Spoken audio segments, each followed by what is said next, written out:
한민수 의원님 예. 질의하십시오. 서울 강북을 국회의원 한민수입니다. 앞서서 여러 의원님들이 SK그룹 최태원 회장의 불출석에 대해서 지적을 했습니다만 저 역시 본 질의에 앞서서 하나 짚고 넘어가지 않을 수가 없습니다. 지난달 30일 날 왜 최태원 회장이 증인으로 채택이 됐습니까? 여기 나와 계시는 유영상 사장을 비롯한 SK 측 관계자들이 제대로 된 답변을 내놓지 못했기 때문입니다. 책임 있는 답변을 못했어요. 어떤 책임도 지려고 하지 않았습니다. 말로만 얘기했죠. 그래서 최태원 회장을 우리 위원회가 증인으로 채택한 겁니다. 근데 최태원 회장의 불출석 사유서를 보면은 5월 15일 에이펙 통상장관 회의를 대비한 암참과의 한미 통상 관련 행사 참석이 예정되어 있어. 물론 뭐 중요한 행사일 수도 있겠지요. 하지만 전 국민의 절반인 2,500만 명의 피해자가 나왔습니다. 아까 영상 안 보셨습니까? 다른 의원 질의 때 여전히 국민들이 힘들고 어렵고 불안하고 호소하고 있는데 왜 최태원 회장은 이런 데 안 나옵니까? 국회에 나오는 게 국회의원들 얼굴 보기 싫어서 그렇습니까? 국회의원들 보러 오는 자리가 아닙니다. 국회의원들을 통해서 국민의 대리자로서 국회의원들이 질의하는 거에 대해서 답변하는 거예요. 뭐가 문제이고 어떤 책임을 질 건지, 왜 이런 대형 사고가 생겼는지. 다시 한번 대한민국의 주인은 국민입니다. 일부 소수의 재벌도 아니고 대법원도 아닙니다. 자, 우리 유영상 사장님. 예. 이번 해킹 사고로 인해 유출된 전화번호, 가입자 식별번호 등 4종의 정보가 개인정보입니까? 아닙니까? 간단히 답변하세요. 예, 개인 정보입니다. 그렇지요. PPT 보시면 나항의 개인정보보호법에 정의가 되어 있습니다. 이게 맞아요. 인정하셨듯이 개인정보입니다. 우리 국민들이 이렇게 불안해하는 거는 몇 시간씩 줄을 서서 한 시라도 빨리 유심을 교체하려고 하는 거는 왜 그렇다고 보세요? 그 근본적 이유가 뭐라고 보십니까? 제가 말씀드려도 되겠습니까? 얘기해 보십시오. 뭐 그 기술적인 부분입니까, 그게? 아닙니다. 유출된 정보로 국민 여러분들이 불안감을 느끼기 때문입니다. 이 점에 대해서 그런데 죄송스럽습니다. 왜 우리 유 대표님, 유 사장님 그런 얘기도 못 합니까? 아닙니다. 저도 막연한 두려움, 과도한 불안으로 치부해서는 안 됩니다. 예. 그렇지 않습니까? 예. 지금 뭐 좀 시간 지나면 잊혀지겠지. 선거 때문에 이제 과방위도 열리지 않으면 그냥 덮고 가겠지. 그런 생각하지 마십시오. 이번에 유출된 개인정보를 바탕으로 불법 유심칩을 통한 신원 도용 등 2차 범죄에 악용될 우려가 유심을 교체하지 않는 이상 존재하기 때문입니다. 맞지 않습니까? 저희는 기술적으로는 유심 보호 서비스와 FDS로 사장님 알겠습니다. 가능하다고 생각하지만 예. 알겠습니다. 교체는 해드리겠다고. 지금 뭐 보니까 유심 지난 4월 30일 청문회 때도 유심 보호 서비스에 뭐 가입, 자동 가입, 유심 교체 물량 확보 여러 가지 SKT가 하는 행동 뭐 이렇게 여러 가지를 알렸어요. 하지만 지금 보니까 전체 유심 교체 고객이 이게 5월 6일 18시 기준인데 지금 별로 크게 달라지지 않았을 겁니다. 왜냐하면 확보된 물량이 있을 테니까. 맞지 않습니까? 맞습니다. 그럼 지금까지 전체 약 4%, 96%에 해당하는 사용자는 근본적인 해결이 안 됐다고 안 된 거 아닙니까? 맞지요? 유심 교체가 되지 않은 것은 맞습니다. 이런 상황에서 왜 회장은 나오지 않습니까? 장관님, 네. 우리 유상임 장관님. 그 최태원 회장이 이제 어제 대국민 사과를 했는데 여전히 위약금 관련해서는 이런 답변을 내놨습니다.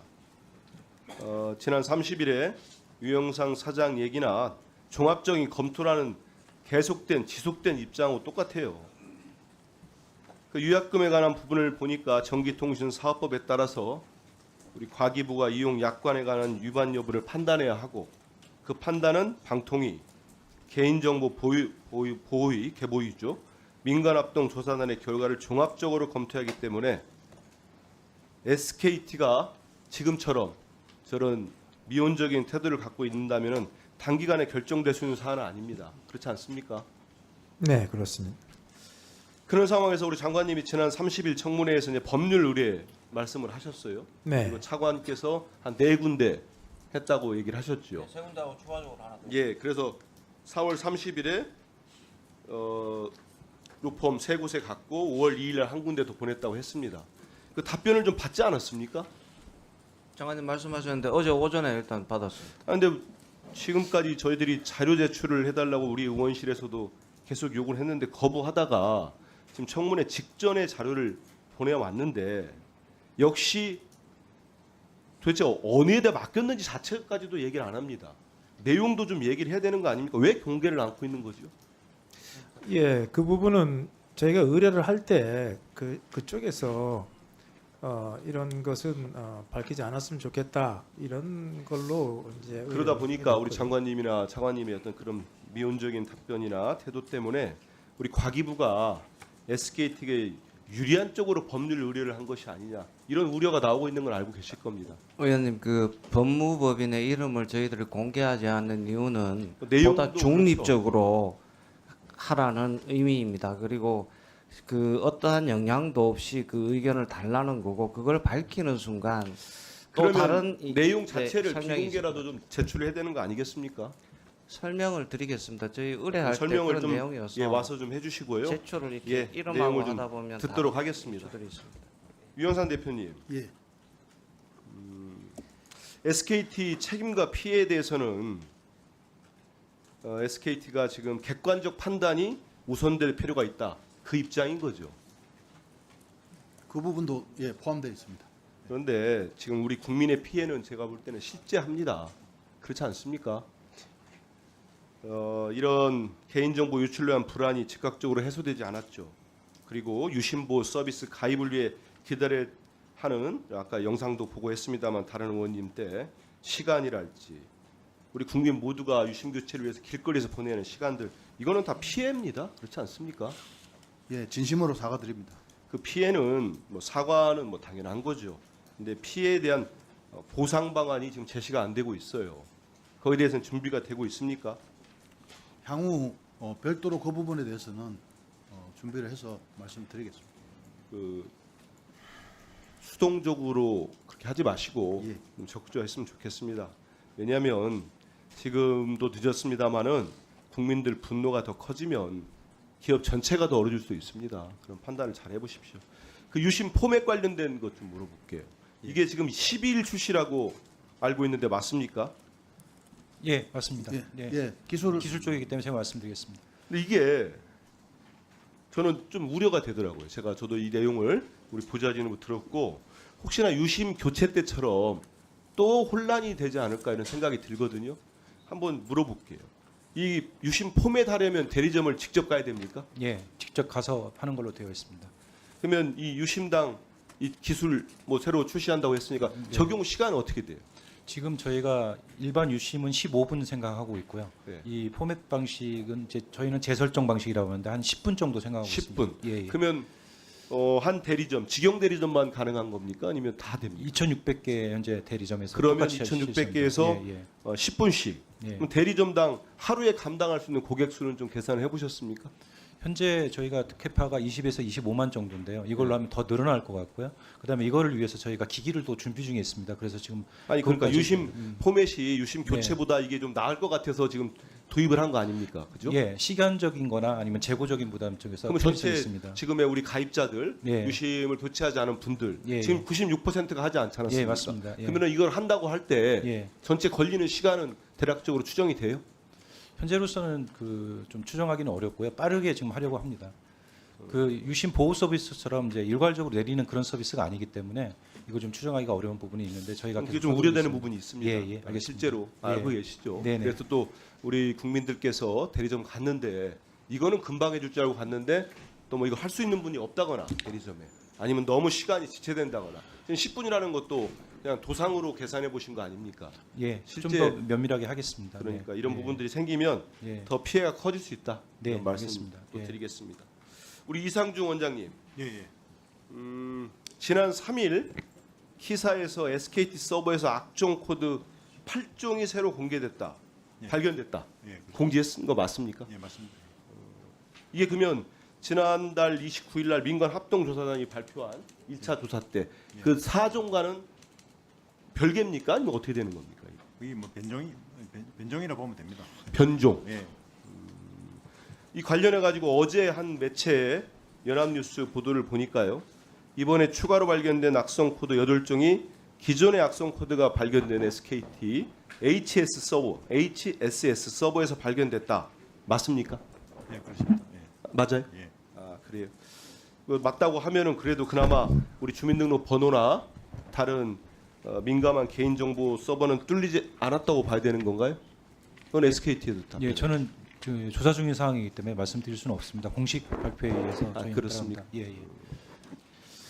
장관님, 네, 예, 그 보니까 지금 SKT 해킹 사태로 우리 국민들이 불안해하는 거는 아까 우리 김승주 교수님은 이제 우리나라는 외국과 좀 다르다고 금융 결제 서비스가 체제가 달라서 하지만 많은 국민들이 우려하는 건 이제 금융 피해, 2차 피해가 날 걸 우려하는 거 아니겠습니까? 네, 물론 그런 부분이 가장 우려가 많습니다. 예, 그래서 이번에 리얼미터 아니 한 여론조사 업체 조사를 보니까 이번에 정부나 SKT에서 발표한 주민등록 번호나 금융정보나 민감정보가 포함되지 않았다는 발표를 신뢰하지 않는다가 80%가 넘습니다. 이게 실제 다르게 받아들이고 있는 거예요, 우리 국민들은. 이런 부분들을 정말 이 개인정보가 공공재가 돼버렸다. 이런 슬픈 우스갯소리죠. 이런 부분까지 나오고 있다는 말씀들 꼭 드리고 싶습니다. 이제 지금 보니까 아까 우리 유영상 사장님도 말씀했지만 한 25만 명이나 KT나 LG U+로 옮겨갔다고 합니다. 그죠? 예. 우리 과기부 장관님. 근데 지금 네. LG U+나 KT는 안전합니까? 물론 그래서 지난번에 저희가 그 시소분들을 불러서 예. 지금 감지되고 있는 그 악성 바이러스를 전부 점검하도록 그렇게 지도를 하고요. 또 이것도 상당히 서버가 많아서 시간이 좀 걸릴 것으로 예상합니다만, 예, 그렇게 조치를 했습니다. 예, 보니까 이번 SKT 해킹에서 발견된 BPF 도어 그 악성 코드 아주 정교하다고 하더라고요. 그래서 지금 제가 질문한 것처럼 KT나 LG U+도 과연 안전한 건가 네, 이런 우려가 또 생깁니다. 지금 자료 보면은 이 LG U+나 KT로 옮긴 여기도 지금 유심 보호 서비스가 10배 이상 폭증하고 있다고 합니다. 그러니까 우리 국민 모두가 이거 실제로 2년 전이었습니까? 3년 전에 미국에 다 아시겠습니다만 통신사 연쇄 해킹 당했잖아요. 그래서 이런 우려점이 있는 것 같습니다. 이렇게 정교한 악성 코드를 심을 정도의 실력을 가진 집단이면은 대한민국 이 통신 전체를 한번 교란하려고 시도할 가능성도 있습니다. 여기에 대해서 철저한 대비책을 좀 세워야 되지 않겠나 이런 말씀을 꼭 드리겠습니다. 그리고 이 부분 하나 여쭤보겠습니다. 그 SKT가 키사의 침해 사고를 신고한 시점이 4월 20일 16시 46분인데 과기부가 이 사실을 키사로부터 보고받은 시간을 혹시 아십니까? 우리 장관님이나 우리 차관님. 예, 저희가 한 40시간 정도 후에 신고를 받은 걸로 알고 있습니다. 기사로부터 보고받은 시간은 뭐 지금 말씀하신 건 다르긴 한데요. 아무튼 정보통신망법에 따르면 바로 침해 사고는 즉시 신고하도록 규정하고 있습니다. 그래서 제가 볼 때는 이번에 통신망 전반적인 보안 조치 점검을 하면서 이런 신고 체계 이런 부분도 좀 아울러서 이루어져야 되지 않겠나 이런 생각이 듭니다. 그것도 보면은 아까 우리 장관님이 KT나 LG U+도 잘 점검하고 있다고 하시는데 뭐 여러 가지 이유는 있는 것 같아요. 자료를 쭉 살펴보니까 장관님 말씀처럼 과기부에서 이통 3사 정보 보호 책임자들하고 이렇게 소통을 하고 있다는 걸 알겠습니다. 알겠는데 과기부가 LG나 LG U+나 KT 보안 점검을 최초로 공식 요청한 시점이 4월 28일입니다. 그러면은 침해 사고 나고 한참 뒤입니다. 이런 부분들도 잘 한번 세심하게 따져보시고요. 예, 그렇게 하겠습니다.